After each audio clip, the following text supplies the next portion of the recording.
Marco carefully adjusted the rearview mirror, watching the bright laughter of 6-year-old twins, Thomas and Oliver, as they played with their toy cars in the back seat. For the last 3 years, he had been their driver and, in many ways, their protector. Working for the Hampton family in their sprawling suburban mansion had its perks, but for Marco, the true reward was the bond he shared with the boys. The Hamptons were wealthy and frequently traveled for business. Their absence left Marco as the constant presence in Thomas and Oliver's lives. He made sure they got to their soccer practices, piano lessons, and playdates on time, often sitting on the sidelines to cheer them on when their parents couldn't make it. The mansion itself was serene and almost eerily quiet when the boys weren't running through its halls. Marco's small house at the edge of the property was his sanctuary, but his day revolved around the Hamptons' schedule. He didn't mind. He'd grown to love his role. He often joked that he was part chauffeur, part bodyguard, and part big brother to the twins. One particular Thursday afternoon, as he drove back from the boys' piano recital, Thomas tugged on Marco's sleeve. "Marco, will you stay for story time tonight?" he asked, his big blue eyes full of hope. Marco smiled in the rearview mirror. "Of course, buddy. I'll even let you two pick the story." The twins cheered, their joy infectious. It was moments like these that reminded Marco why he stayed, even when the long hours got tough.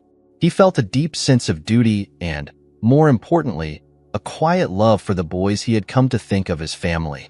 As the car pulled into the Hampton estate, Marco took a deep breath, ready to settle into the familiar evening routine. Little did he know, this quiet world of theirs was about to be shattered. The mansion was shrouded in its usual calm that evening. After dinner, Marco helped the twins into their pajamas and read their chosen story, The Adventures of Max and Luna. Their laughter echoed through the room as he imitated the voices of the characters. By the time he finished, Thomas and Oliver were fast asleep, their small chests rising and falling in unison. Marco quietly tucked them in and turned off the lights, leaving a small nightlight on in the corner of their room. "Good night, little adventurers," he whispered, closing the door softly behind him. Marco stepped out into the cool night air and walked back to his cottage at the far end of the property. The evening breeze carried a peaceful stillness, broken only by the faint rustling of leaves. He sat on the porch with a cup of tea, gazing at the stars. Moments like these made him feel grounded, reminding him of simpler times before he had taken on such a heavy responsibility. Around 11 p.m., as Marco prepared to head to bed, a faint sound caught his attention. It was subtle at first, like the creak of a door or the shuffle of feet. He froze, straining to hear more clearly. The mansion was large, and occasional noises weren't uncommon, but something about this sound felt off. Marco grabbed a flashlight from his desk and stepped outside. His boots crunched against the gravel path as he approached the back entrance of the mansion. He scanned the area, his flashlight slicing through the darkness. Everything seemed in place, no signs of an intruder. Still, unease gnawed at him. Entering the house through the kitchen, he was struck by how unnaturally quiet it felt. Even at night, there was usually some noise. A faint hum from the refrigerator, the soft ticking of a clock. Tonight, the silence was suffocating. "Probably just my imagination," he muttered under his breath. But as he moved toward the living room, he heard it again. A distinct shuffle, like someone trying to move quietly. His pulse quickened. Marco instinctively checked the locks on the front door. They were secure. Then he turned his attention to the staircase leading to the second floor where the twins slept.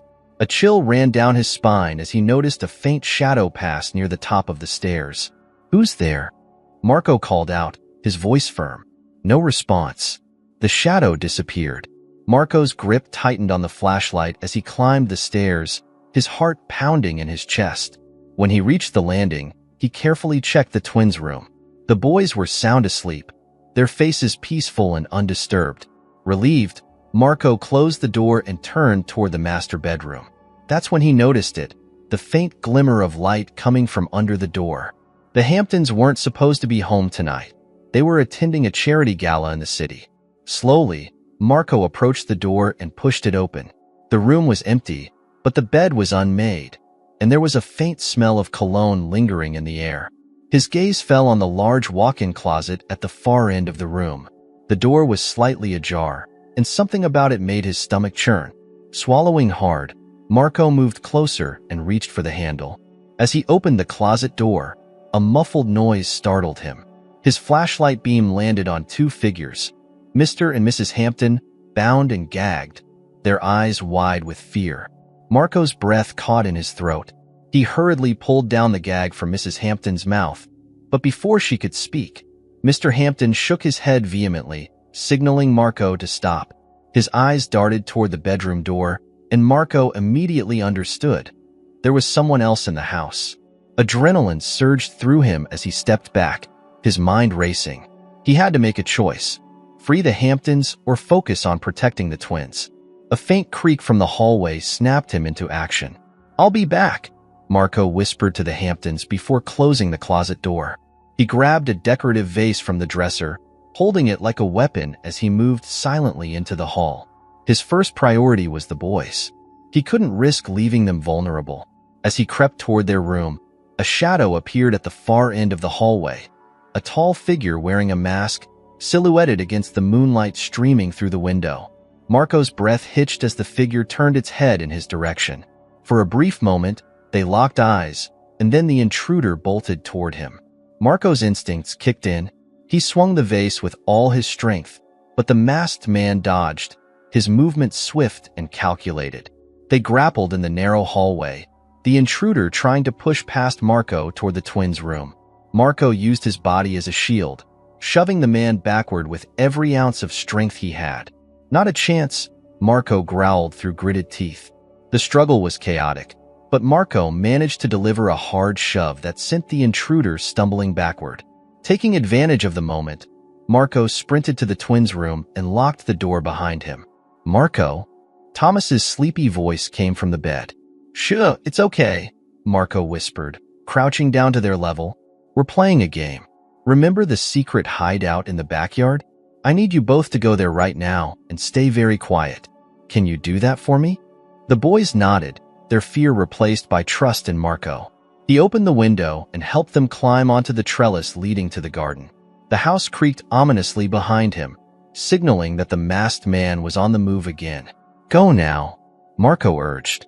As the twins disappeared into the shadows of the garden, Marco turned back to face the approaching footsteps, determination etched on his face. The dimly lit hallway felt like a tunnel closing in on Marco as he braced himself for the next move. The intruder's footsteps grew louder, deliberate and menacing. Marco tightened his grip on the nearest object he could grab, a heavy bookend from a side table. His breath was steady now, his senses heightened. He wasn't just fighting for his life. He was fighting for the boys and the Hamptons. The masked figure emerged at the far end of the hallway, his imposing frame silhouetted by the moonlight. Marco could see the glint of a knife in his hand. Every fiber of Marco's being screamed at him to attack or retreat, but he held his ground. "I don't know who you are," Marco said, his voice low and steady, "but if you think you're getting past me, you're dead wrong." The man didn't respond. Instead, he lunged forward with startling speed. Marco swung the bookend, narrowly missing the intruder's head, but the movement bought him a split second to dart into the adjacent room. He slammed the door shut and locked it, his heart hammering as he pressed his ear to the door. The sound of heavy breathing and muffled curses on the other side told him the man was temporarily stalled. Marco's mind raced. He needed to act fast. The Hamptons were still tied up, and the twins were vulnerable despite being hidden. His gaze swept the room, landing on a heavy dresser near the window. With a grunt, he shoved it against the door, creating a makeshift barricade. He then climbed onto the window ledge, looking for a way to climb down or signal for help, but the two-story drop into the garden below was too risky. The sound of the masked man pounding on the door brought him back to the urgency of the moment. He had to think of something, anything, to gain the upper hand. His hand brushed against his pocket, and he realized his phone was still there.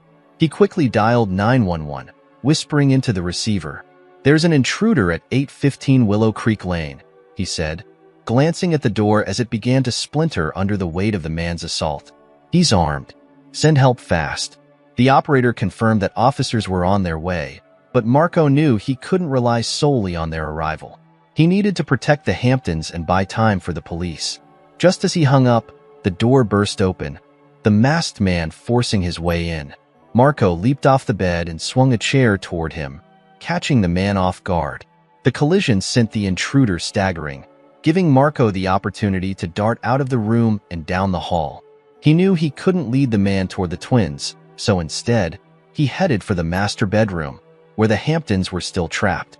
Reaching the closet, he flung the door open. Their eyes widened in alarm as he began untying Mrs. Hampton's hands. "We need to move.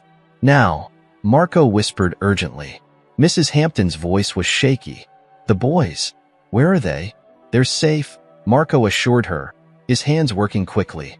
"But we won't be if we don't hurry." As he freed Mr. Hampton, the sound of footsteps closing in made his stomach drop. The masked man was coming.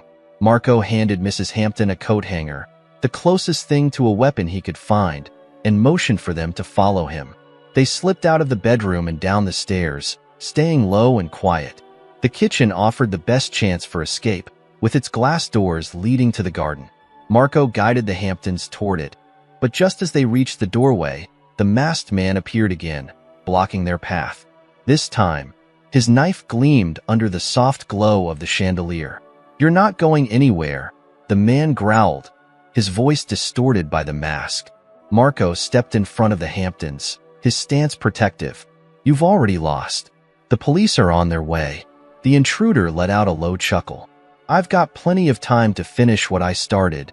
Before Marco could respond, Mr. Hampton grabbed a heavy skillet from the counter and swung it at the man's knife hand. The weapon clattered to the floor, and Marco lunged, tackling the intruder to the ground. They grappled, the masked man thrashing violently as he tried to regain control. "Go!" Marco shouted at the Hamptons. "Get outside!" Mrs. Hampton hesitated for a moment before pulling her husband toward the garden doors. Marco stayed behind, pinning the intruder down. The man was strong, and Marco's grip was slipping. With one final burst of strength, the masked man threw Marco off, sending him crashing into a cabinet. Dizzy and disoriented, Marco barely registered the man grabbing his knife and fleeing out the back door. Marco staggered to his feet and rushed outside, finding the Hamptons near the garden's edge. The twins were peeking out from the house's treehouse, their eyes wide with fear. "It's okay," Marco called to them. "It's over." But it wasn't over. The masked man was still somewhere on the property. The faint sound of sirens in the distance gave Marco a flicker of hope, but until the police arrived, he knew he couldn't let his guard down. He turned to the Hamptons. "Stay with the boys. I'll make sure he doesn't come back." "Marco?" "No," Mrs. Hampton began, but he was already moving, determination etched in every line of his face. He wasn't just a driver or a bodyguard tonight. He was their protector, and he wasn't going to stop until everyone was safe. The garden was eerily quiet, bathed in the faint glow of the moonlight. Marco moved cautiously, his senses on high alert. The masked intruder had fled into the shadows, but Marco knew he was still somewhere on the property. The distant wail of sirens gave him hope, but the seconds felt like hours as he scanned the area, searching for any sign of movement. Behind him, the Hamptons had gathered near the treehouse where Thomas and Oliver were hiding. Mrs. Hampton whispered reassurances to the boys, though her voice trembled with fear. Mr. Hampton, armed with a long branch he had found, stood guard, his jaw set in determination. Marco had told them to stay put, but he could feel their eyes on him as he stepped further into the darkness. The estate's grounds were expansive, with carefully manicured hedges and tall oaks that cast long, ominous shadows. Marco's heart pounded as he edged closer to the utility shed near the back of the property. The door was ajar, creaking softly in the wind. He tightened his grip on the flashlight in his hand, raising it like a weapon as he approached. Inside the shed, the faint smell of gasoline and earth hung in the air. Marco swept the flashlight beam across the room, illuminating garden tools, a lawnmower, and shelves stocked with supplies. At first glance, it appeared empty, but as Marco turned to leave, he heard the unmistakable sound of a footstep behind him. He spun around just in time to see the masked man emerging from the shadows, his knife glinting in the dim light. Marco barely had time to react before the man lunged, slashing the air where Marco had stood a moment before. Marco dodged, his adrenaline surging as he swung the flashlight. It struck the man's shoulder, eliciting a grunt of pain, but the intruder quickly recovered, advancing again with frightening speed. "You're just a driver," the man sneered, his voice dripping with disdain. "You should have stayed out of this, and you shouldn't have come after them," Marco shot back, his voice steady despite the chaos. The man lunged again, but this time Marco was ready. He sidestepped and used the flashlight to deflect the knife, sending it clattering to the floor. Seizing the opportunity, Marco tackled the man, the force of the impact sending them both crashing into a shelf. Tools and supplies rained down around them as they grappled for control. The masked man was strong, stronger than Marco had anticipated, but Marco's resolve was unshakable. He thought of the twins, their small faces pressed against the treehouse window, and the Hamptons, relying on him to keep them safe. He couldn't let this man win. With a burst of strength, Marco drove his shoulder into the intruder's chest, knocking him backward. The man stumbled, his mask shifting slightly to reveal a glimpse of a rugged, unshaven jaw. Marco pressed the advantage, grabbing a nearby rake and using it to keep the man at bay. "You don't have to do this," Marco said, trying to buy time. "The police are almost here. It's over." The man laughed, low and bitter. "You don't know anything. This isn't over until I say it is." Suddenly, the man feinted to the left, then dove for the knife on the floor. Marco reacted instinctively, swinging the rake and catching the man's arm. The knife skittered out of reach, but the masked man retaliated with a fierce kick that sent Marco sprawling. Dazed, Marco scrambled to his feet just as the man grabbed a heavy wrench from the shelf. The two squared off again, the tension between them palpable. Marco knew he couldn't hold out much longer. His strength was waning, and the man showed no signs of tiring. Then, out of nowhere, a piercing scream cut through the air. "Leave him alone." It was Thomas, his small voice filled with defiance. Marco's heart sank as he saw the boy standing at the edge of the garden, clutching a flashlight of his own. Oliver stood behind him, his face pale but determined.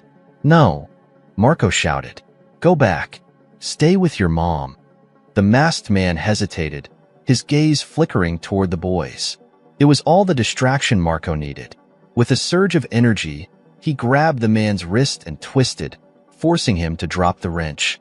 The man roared in pain, but Marco didn't relent, using his momentum to shove the intruder into the corner of the shed.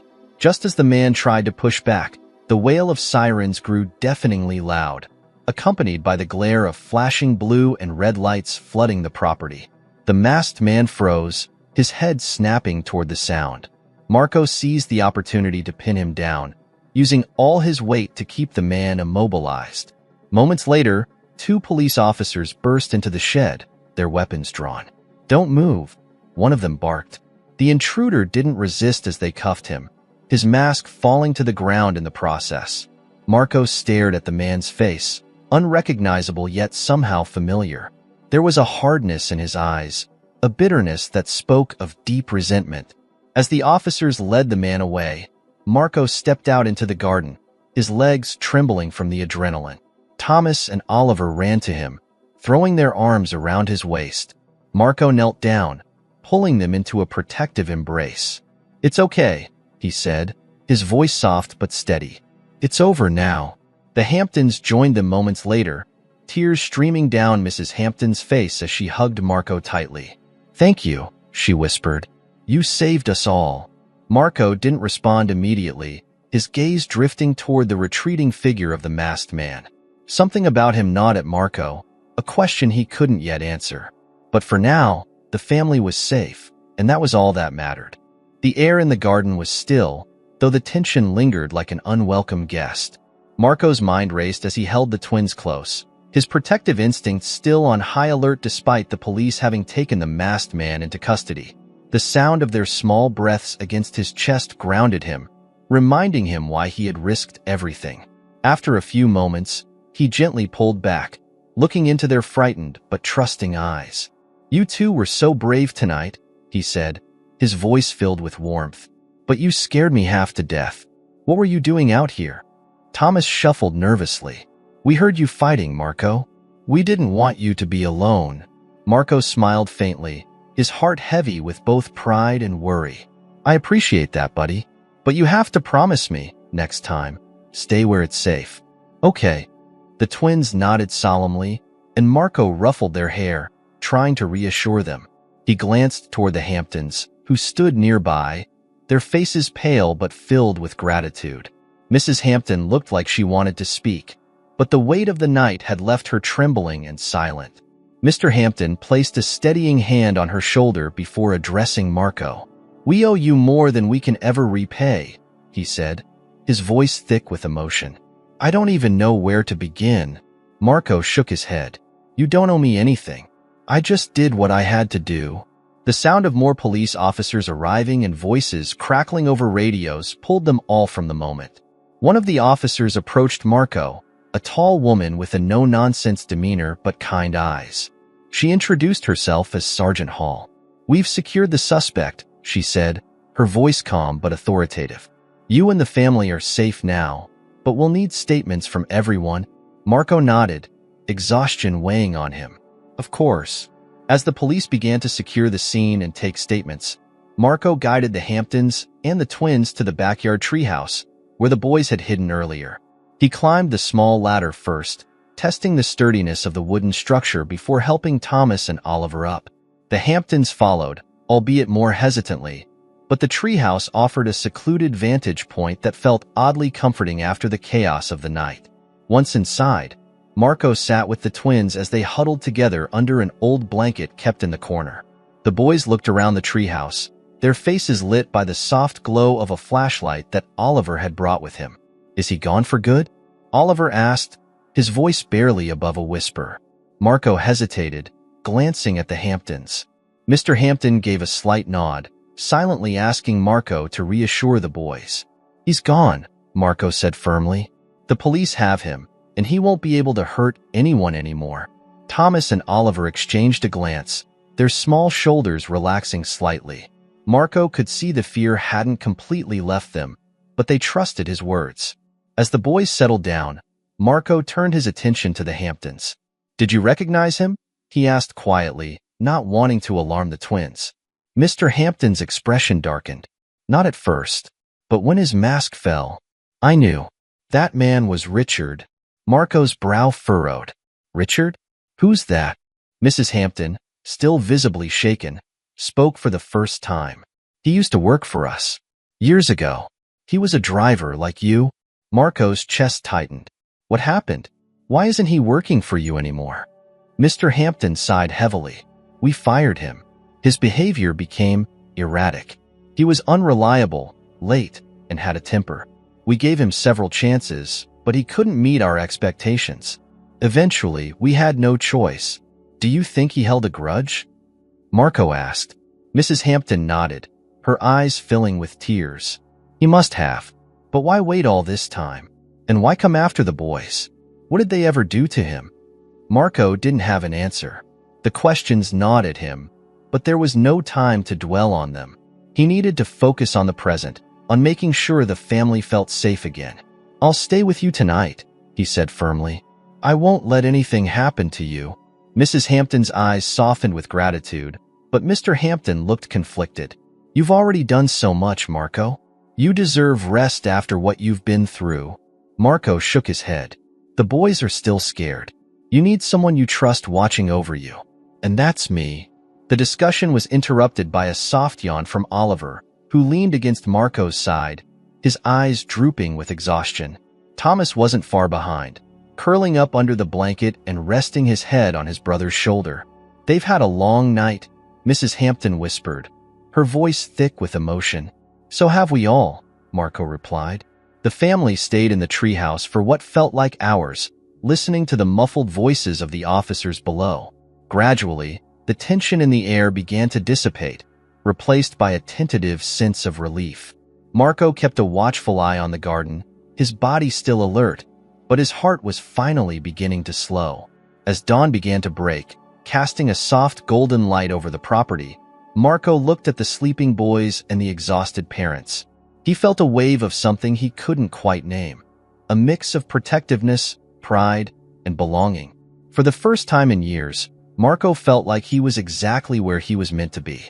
The morning light filtered through the curtains of the Hampton mansion, a deceptive calm settling over the property. Marco, who had stayed awake most of the night keeping watch, was finally persuaded by Mrs. Hampton to rest. While the family prepared breakfast with the police still stationed outside, Marco headed to the basement. He wanted to check the security systems and ensure there were no vulnerabilities left unchecked. The basement was cool and dimly lit, with concrete walls lined with shelves of old family memorabilia and storage boxes. At the far end, a small utility room housed the estate's security system, a complex array of monitors, wiring, and alarms. Marco carefully reviewed the system, his mind still racing from the events of the previous night. As he double-checked the wiring, a faint noise reached his ears, a muffled shuffle, almost imperceptible. Marco froze, his senses sharpening. He turned toward the stairs, expecting to see one of the officers or a member of the family. But the staircase was empty. The silence that followed was oppressive, the kind that made his skin crawl. Probably just the house settling, he muttered, trying to shake off the unease. Still, his instincts wouldn't let him relax. Marco decided to make a sweep of the basement, flashlight in hand. As he moved deeper into the space, his footsteps echoed against the concrete floor. He passed stacks of boxes and unused furniture, his flashlight casting long shadows on the walls. That's when he saw it, a slight movement near the corner where an old wardrobe stood. Marco's grip tightened on the flashlight, his breath steadying as he approached. His mind raced with possibilities. Another intruder, a wild animal, or perhaps nothing at all. But as he reached the wardrobe, the door creaked open just an inch, revealing nothing but darkness inside. Marco hesitated for a moment before pulling the door wide open. The inside was empty. Letting out a breath he didn't realize he'd been holding, Marco shook his head. "I'm getting paranoid," he muttered. Turning to leave, he barely had time to register the sound of rapid footsteps behind him before a sharp pain exploded at the back of his head. He stumbled forward, the flashlight clattering to the ground. As his vision blurred, he caught a glimpse of a familiar figure. A man, his face twisted in rage. It was Richard. Before Marco could react, Richard grabbed him by the collar and shoved him against the wall. The force knocked the air out of Marco's lungs, but he managed to stay on his feet. "You thought you got rid of me," Richard hissed, his voice low and venomous. "But I'm not done yet." Marco's mind raced. How had Richard escaped the police? And how had he gotten back onto the property without anyone noticing? "You're making a mistake, Richard," Marco said, trying to keep his voice steady despite the ringing in his ears. "The police are upstairs. You won't get away with this." Richard's laugh was bitter. "The police? They're useless. They didn't even check the basement." Before Marco could respond, Richard swung a crowbar, narrowly missing Marco's shoulder as he ducked. The weapon slammed into the wall, sending shards of concrete flying. Marco used the distraction to shove Richard back, creating a few feet of distance between them. But Richard recovered quickly, his movements fueled by a manic energy. He lunged again, this time catching Marco by the arm and slamming him onto the floor. Pain shot through Marco's back as he hit the concrete, but he didn't let it slow him down. With a grunt of effort, he kicked Richard's legs out from under him, sending the man crashing to the ground. Both men scrambled to their feet, breathing heavily. Marco's eyes darted around the room, searching for anything he could use as a weapon. His gaze landed on a heavy wrench lying on a nearby shelf. He dove for it, grabbing it just as Richard advanced again. This time, Marco didn't hesitate. He swung the wrench with all his strength, aiming for Richard's arm. The impact landed with a sickening thud, and Richard cried out, dropping the crowbar. Marco seized the opportunity, pinning Richard against the wall and pressing the wrench to his throat. "Why?" Marco demanded, his voice a growl. "Why are you doing this?" Richard's eyes were wild, his lips curling into a sneer. "They ruined me, fired me, took everything I had. You think you're their hero, but you're just their pawn." Before Marco could respond, the sound of footsteps echoed down the stairs. He turned his head just enough to see two officers rushing into the basement, their weapons drawn. "Freeze!" one of them shouted. Marco stepped back, raising his hands. "He's all yours," he said, his voice steady but exhausted. The officers quickly restrained Richard, who struggled briefly before slumping in defeat. Marco watched as they led him away, the adrenaline finally beginning to ebb. He leaned against the wall, his body trembling from the effort of the fight.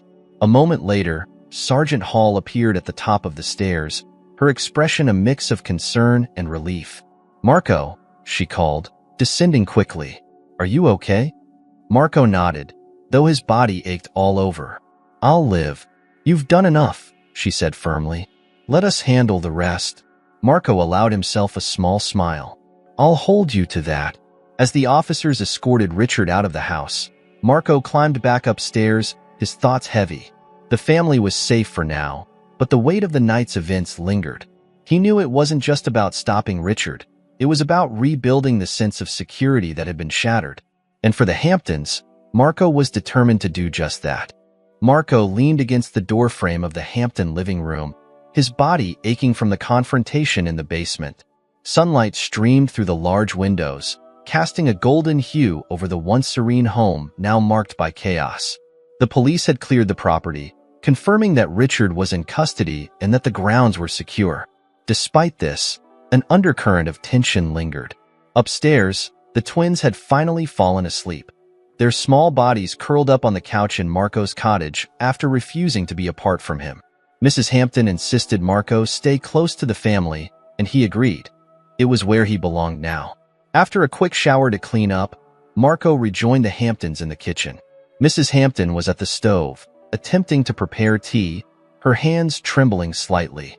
Mr. Hampton sat at the island, his gaze distant as he tapped his fingers on the granite countertop. "You should rest, Marco," Mr. Hampton said, breaking the silence. "You've done enough." Marco shook his head. "I can rest later. Right now, I need to make sure you're all okay." Mr. Hampton looked like he wanted to argue but stopped himself. Instead, he glanced at his wife, whose face bore the traces of tears she had yet to shed fully. Marco could see the weight of their ordeal pressing down on them both. He leaned against the counter, determined to help ease it. "The boys are strong," Marco said softly, breaking the heavy quiet. "They'll bounce back from this. But you two need to talk to someone about everything that's happened." Mrs. Hampton nodded, her voice barely above a whisper. "We will.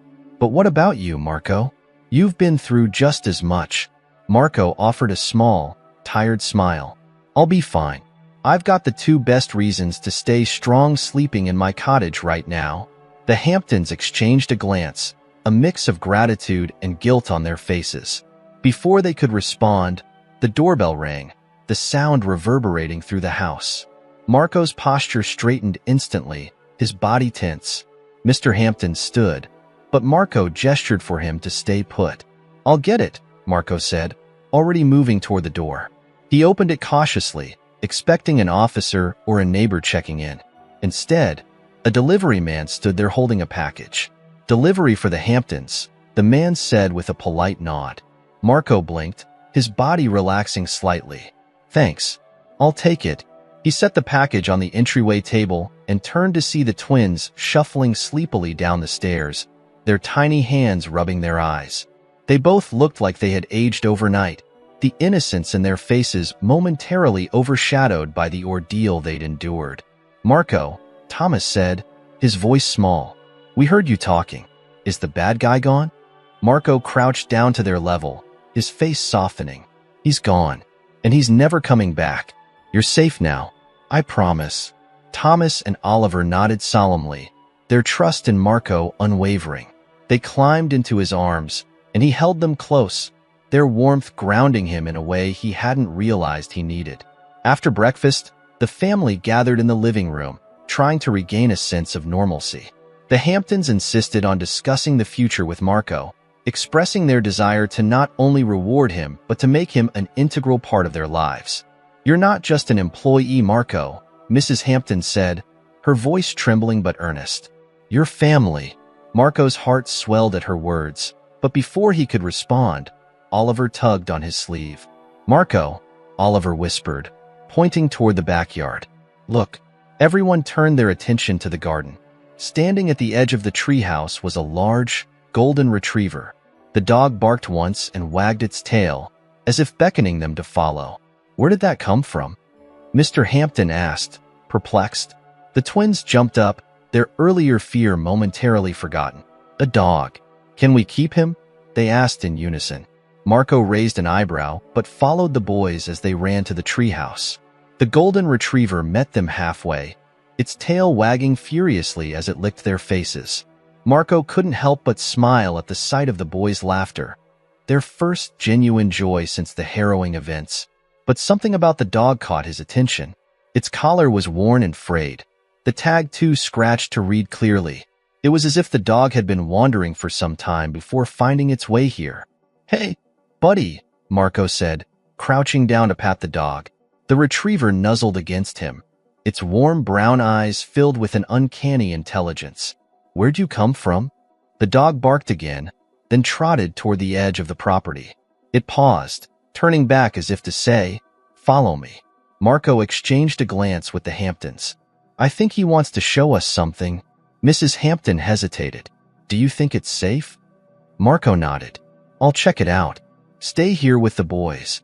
The retriever led Marco to the far edge of the estate, near a section of the fence that was partially obscured by overgrown bushes. To his surprise, he found a small bag buried under a loose patch of dirt. Opening it, he discovered a collection of personal items: Richard's ID, an old watch, and a worn photograph of Richard with a younger man. The pieces clicked together in Marco's mind. Richard's grudge wasn't just about losing his job. It was rooted in something deeper, a fractured relationship with someone important to him. Marco's heart ached at the realization. Richard's actions were inexcusable, but they came from a place of pain he couldn't ignore. Returning to the house, Marco handed the bag to Sergeant Hall, who had come by to follow up on the investigation. "This might help explain some things," he said quietly. The sergeant examined the contents, her expression softening. "Good work, Marco. We'll look into it." As the day wore on, the retriever settled in as though it had always belonged there. The boys insisted on naming him Lucky, declaring that he had brought them luck by showing up just when they needed him most. Marco couldn't argue with that. For the first time in days, the mansion felt like a home again, a place of safety, healing, and hope. The following morning dawned with a renewed sense of calm, the golden retriever Lucky now a permanent fixture in the Hampton household. The boys' laughter echoed through the garden as they played with their newfound companion, their fears from the previous days slowly dissolving. Marco watched from the kitchen window, sipping a cup of coffee. Though exhaustion still clung to him, the sight of Thomas and Oliver smiling again brought a rare sense of peace. But the tranquility was short-lived. Sergeant Hall arrived mid-morning, her expression grave as she asked to speak privately with Marco and the Hamptons. The four of them gathered in the study, the air thick with tension. "We've been interrogating Richard," Hall began, her tone measured but serious. "He's not talking much, but from what we've pieced together, it seems this wasn't just a personal vendetta. There's someone else involved, someone who might have been helping him." Mrs. Hampton gasped, clutching Mr. Hampton's arm. "You're saying he didn't act alone?" Hall nodded. "That's correct. We believe his accomplice might still be out there." The room fell silent, the weight of her words sinking in. Marco's jaw tightened, his protective instincts kicking into overdrive. "What kind of threat are we talking about here?" "We're not entirely sure yet," Hall admitted. "But we have reason to believe this person could be targeting your family.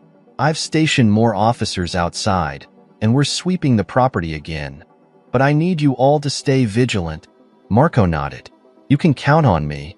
As the sergeant left to oversee the search, Marco turned to the Hamptons. "I think we should keep the boys inside for now. No unnecessary risks." Mr. Hampton agreed. "We'll follow your lead, Marco." Despite the extra security, Marco couldn't shake the feeling that something was off. He spent the next few hours meticulously checking the mansion's doors, windows, and security systems. Lucky followed him everywhere, his watchful eyes and wagging tail a surprising source of comfort. The afternoon passed uneventfully, but as the sun dipped lower on the horizon, Marco's unease grew. He decided to take a walk around the property, ensuring there were no blind spots in the security detail. Lucky trotted alongside him, occasionally sniffing the ground as if searching for something. Marco was halfway around the garden when Lucky stopped abruptly, his ears perking up. The dog let out a low growl, his body tense. "What is it, boy?" Marco asked, scanning the area. Lucky barked once and bolted toward the far side of the property, near the old shed. Marco sprinted after him, his heart pounding. When he reached the shed, Lucky was pawing at the door, growling softly. Marco yanked the door open, his stomach dropping as he found a piece of paper pinned to the wall with a knife. The message was scrawled in bold, angry letters. "This isn't over." Before Marco could react, a sudden noise behind him made him whirl around. A figure darted through the bushes, moving quickly toward the house. Marco didn't hesitate. He took off after the intruder, Lucky barking furiously at his side. The chase led them back toward the mansion, where the family was still inside, unaware of the danger. Marco pushed himself harder, his legs burning as he closed the distance between him and the shadowy figure. The intruder reached the patio doors, but before he could enter, Marco tackled him to the ground. The man struggled violently, but Marco held firm, pinning him with his weight. Lucky stood nearby, barking aggressively and snapping at the man's legs whenever he tried to kick free. "Who are you?" Marco demanded, his voice sharp. "What do you want?" The intruder didn't answer, thrashing wildly until two officers appeared, guns drawn. "Hands where we can see them," one of them barked. The man froze, his face contorted with frustration as he reluctantly complied. The officers quickly restrained him, dragging him to his feet. Marco finally got a good look at him, a wiry man with a scruffy beard and a wild look in his eyes. He didn't recognize him, but something about the man's demeanor felt familiar, as if he shared the same bitter resentment that had driven Richard. As the officers escorted the man away, one of them turned to Marco. "Good work. This might be the lead we've been looking for." Marco nodded, his chest heaving as he tried to catch his breath. "What about the family? Are they okay?" "They're safe," the officer assured him. "We'll question this guy and see what he knows." Returning to the house, Marco found the Hamptons huddled in the living room, their faces pale but unharmed. Thomas and Oliver ran to him as soon as they saw him, throwing their arms around his waist. "You caught him, didn't you?" Thomas asked, his voice trembling. Marco knelt down, holding them close. "I did. You're safe now." Mrs. Hampton approached, her eyes brimming with tears. "How can we ever thank you, Marco?" Marco stood, his gaze steady. "You don't need to thank me. Protecting your family is my job, and it's something I take seriously." As the night wore on, the tension in the house began to ease. The boys fell asleep curled up next to Lucky, who seemed to sense his own role as their protector. Marco stayed awake, keeping watch by the window, but for the first time in days, he felt a glimmer of hope. The danger wasn't entirely gone, but they were one step closer to reclaiming their peace. And Marco was determined to see it through to the end. The following day began with a cautious optimism. The intruder had been taken into custody, and Sergeant Hall promised to keep the family informed as the investigation unfolded. Marco, however, couldn't shake the lingering tension. He had spent the night by the window, his thoughts spinning with unanswered questions. By mid-morning, Sergeant Hall returned to the mansion, her expression a mix of relief and gravity. She called Marco and the Hamptons into the study for an update. "We've identified the man you apprehended," Hall began, her voice calm but serious. "His name is Jared Stevens. He's a former acquaintance of Richard's. The two of them worked together briefly at a construction company after Richard was fired from your household." Mrs. Hampton stiffened. "What does he want with us?" Hall sighed. "From what Jared has confessed, he and Richard blamed your family for their hardships. Richard convinced Jared that the Hamptons were the reason he lost everything. His job, his home, even his family." Marco frowned. "So this was all about revenge?" "Partly," Hall said, "but there's more to it. Richard's resentment toward your family was deeply personal. He felt abandoned and humiliated after his dismissal. Jared, on the other hand, was driven more by greed. He believed that targeting a wealthy family would lead to some kind of payout. Mr. Hampton's jaw tightened. We tried to help Richard. We gave him multiple chances to improve, but he refused to take responsibility for his actions. This is beyond anything we could have imagined. Mrs. Hampton's eyes filled with tears. What about Jared? What did he hope to gain from all this? Richard promised him money, Hall explained. He led Jared to believe that he had access to funds or valuables from your household. We don't think Jared fully understood Richard's obsession or how far he was willing to go. Marco's hands clenched into fists. And now? Are we safe? Hall nodded. With both men in custody, we believe the immediate threat has passed. However, we'll continue to monitor the situation and keep a presence in the area for your peace of mind. As Hall left, the Hamptons sat in silence, the weight of the revelation settling over them. Marco remained standing, his body tense as he processed everything. He had always known Richard was troubled, but hearing the depth of his resentment was unsettling. After a long pause, Mr. Hampton spoke. We should have handled things differently with Richard. Maybe if we'd been more understanding. No, Marco interrupted firmly. This wasn't your fault. You gave him more chances than most people would have. What he chose to do with them was on him. Mrs. Hampton wiped her eyes. But how do we move forward after something like this? Marco glanced out the window, watching the twins chase Lucky around the garden. Their laughter was a reminder of what mattered most. You move forward by focusing on your family, on what's important. Richard made his choices, and now you have to make yours. Protect your boys, love them, and don't let fear take over your lives. The Hamptons exchanged a look, their gratitude for Marco evident. For a moment, the room was filled with an unspoken understanding. Despite the chaos and danger, they had survived, and they had each other. That evening, as the boys settled into bed, Marco lingered in the living room, replaying the events of the past few days in his mind. The adrenaline had worn off, leaving him drained but determined. He knew the family still had a long way to go to rebuild their sense of security, but he was committed to helping them every step of the way. Just as he was about to retire to his cottage, Mr. Hampton called him into the study. Marco hesitated, sensing the weight of what was coming. Marco, Mr. Hampton began, gesturing for him to sit. You've done more for this family than we could ever ask for. You've gone above and beyond, putting your life on the line to protect us. We owe you more than just our gratitude. Marco shifted in his seat. You don't owe me anything. I care about this family. That's enough for me. Mr. Hampton smiled faintly. And that's exactly why we want you to become an official part of it. Marco's brow furrowed. What do you mean? We've been talking, Mrs. Hampton interjected, joining her husband. We want to offer you a permanent role, not just as a driver or a protector, but as a member of our team. Someone we can trust to help guide this family and our business. Marco blinked, the weight of their words settling over him. You're offering me a promotion? More than that, Mr. Hampton said.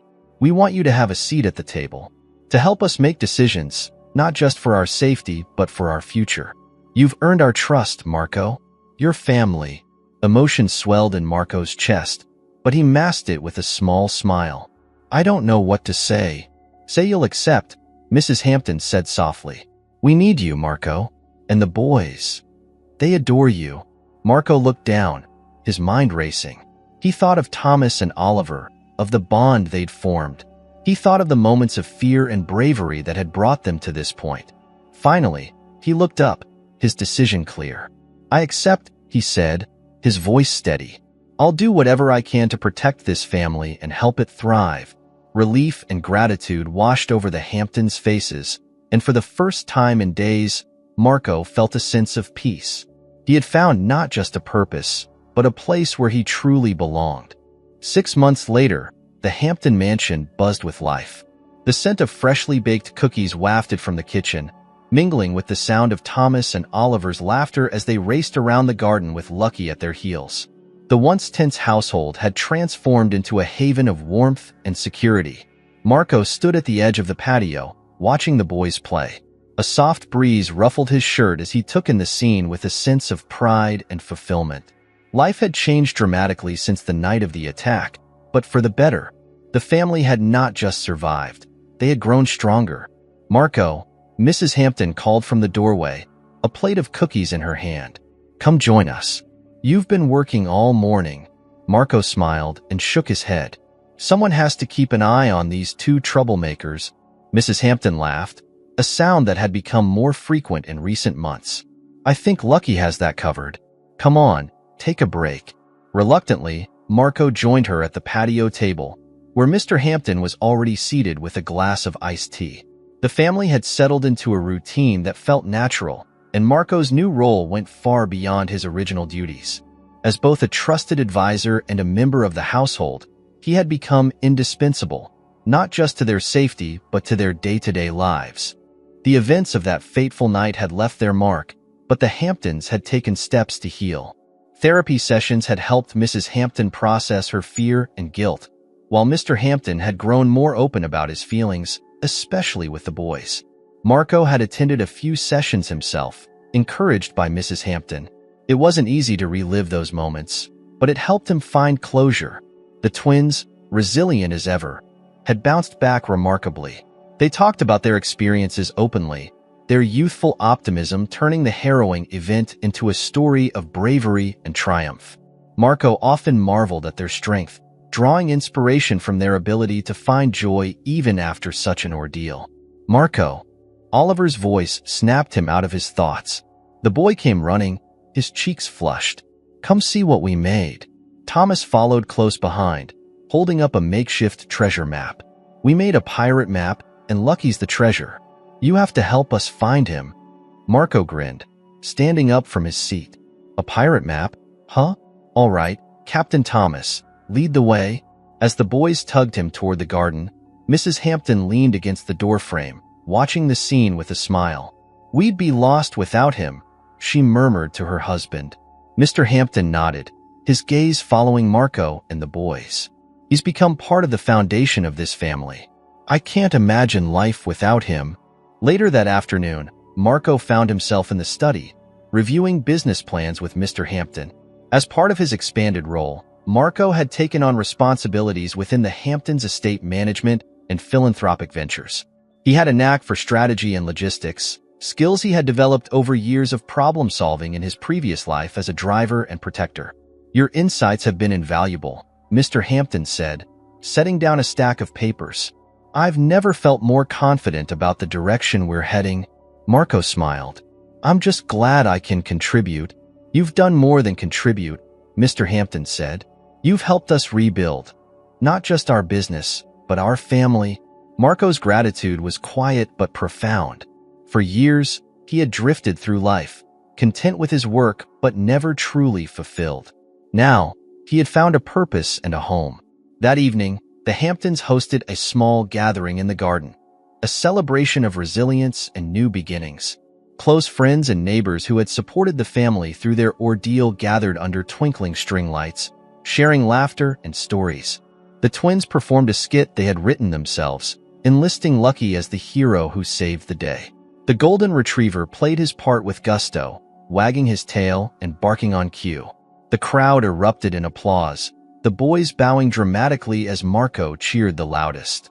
As the evening wound down, Mrs. Hampton approached Marco, her expression soft. "You've given us so much, Marco. I hope you know how much you mean to us." Marco looked out at the garden, where the boys were now curled up on a blanket with Lucky, their faces lit by the glow of a nearby lantern. "You've given me just as much," he said. "Maybe more."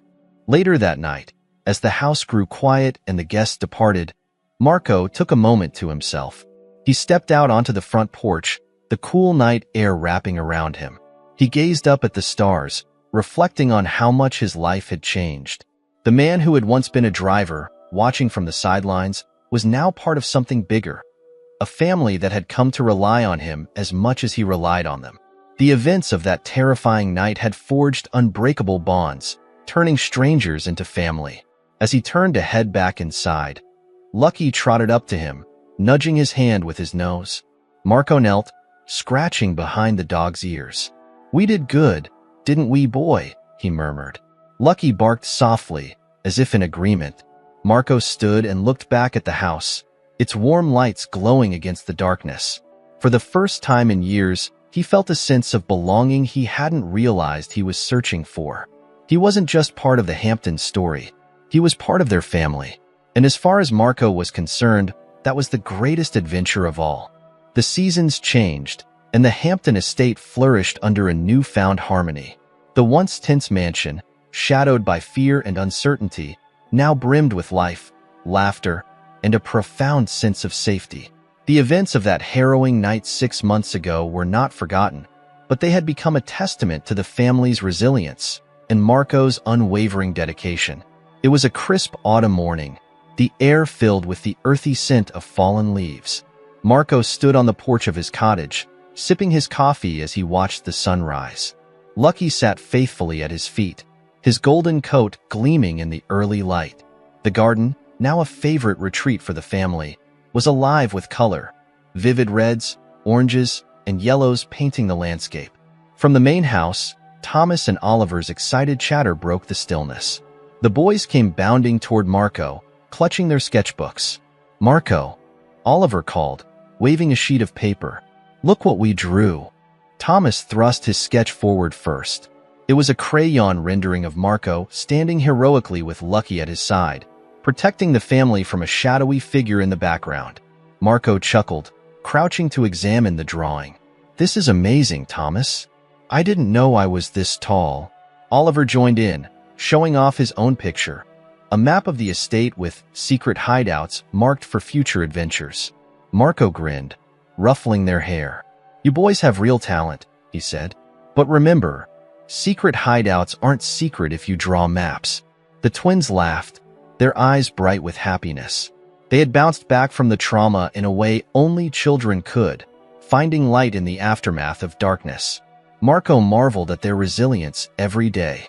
Inside the mansion, the Hamptons were busy preparing for a meeting with their charitable foundation. Marco had helped them expand their philanthropic reach, using his organizational skills to build new programs that supported underprivileged families and children. It was a passion project for Mrs. Hampton, who often said their work was inspired by Marco's courage and compassion. As he entered the study, Marco found Mrs. Hampton sorting through documents, her expression focused but content. She looked up and smiled warmly. "Marco, perfect timing," she said. "We were just finalizing plans for the new children's shelter. I'd love your input." He joined her at the desk, reviewing the blueprints and funding proposals. The shelter would include classrooms, a library, and recreational spaces. Everything a child could need to feel safe and inspired. "This looks incredible," Marco said, nodding in approval. "You're going to make a real difference." Mrs. Hampton placed a hand on his arm. "We're going to make a difference. You've been instrumental in all of this. We couldn't have done it without you." Later that afternoon, as the family gathered for lunch, Mr. Hampton raised a toast. The boys were sipping apple cider, while Marco and the adults enjoyed glasses of sparkling water. "To family," Mr. Hampton said, his voice filled with emotion. "To the bonds we've built, the challenges we've overcome, and the brighter future ahead." The glasses clinked together, and Marco felt a surge of warmth. He had never imagined this would be his life, a life filled with purpose, surrounded by people who cared deeply for him. After lunch, Mr. Hampton pulled Marco aside. "There's something I've been meaning to talk to you about," he began, his tone serious but hopeful. Marco raised an eyebrow. "What's on your mind?" Mr. Hampton handed him a set of papers. "This is a proposal to formalize your role in the family business. We've discussed this at length, and we want you to be more than just a member of the household. We want you as a partner." Marco stared at the papers, his chest tightening. He wasn't used to being recognized in such a way, not just for his loyalty, but for his intelligence and contributions. "I don't know what to say," Marco admitted, his voice thick with emotion. "Say yes," Mr. Hampton said, smiling. "You've earned this, Marco. We trust you, and we want you to help shape our legacy." Marco nodded, overwhelmed but grateful. "I won't let you down." That evening, the family gathered at the treehouse, the place that had served as a refuge during their darkest hour. Marco helped the twins climb up, their laughter echoing through the crisp night air. The Hamptons followed, with Lucky scrambling up the ramp Marco had built for him weeks earlier. Once inside, they lit lanterns and shared stories, the warm glow casting a magical light on their faces. Thomas and Oliver talked about their plans to explore space, while Mrs. Hampton reminisced about their childhood adventures. "Do you remember how scared we were that night?" Thomas asked suddenly, his tone curious rather than sad. Mrs. Hampton nodded, her voice gentle. "I do. But you know what I remember even more? How brave you both were, and how Marco saved us." Oliver leaned against Marco's arm. "You're our hero." Marco felt a lump in his throat, but managed to smile. "You two were the real heroes. I couldn't have done it without you." As the family descended from the treehouse, the night sky stretched above them, clear and full of stars. Marco lingered for a moment, looking up. The journey that had brought him here was anything but easy, but it had been worth every moment. The Hamptons had found safety and peace, but Marco had found something even greater: a family, a purpose, and a home. As Lucky barked playfully, chasing the boys across the garden, Marco smiled. For the first time in years, he wasn't just living day to day. He was building a life filled with love, hope, and a legacy that would endure. And as far as Marco was concerned, the future couldn't be brighter.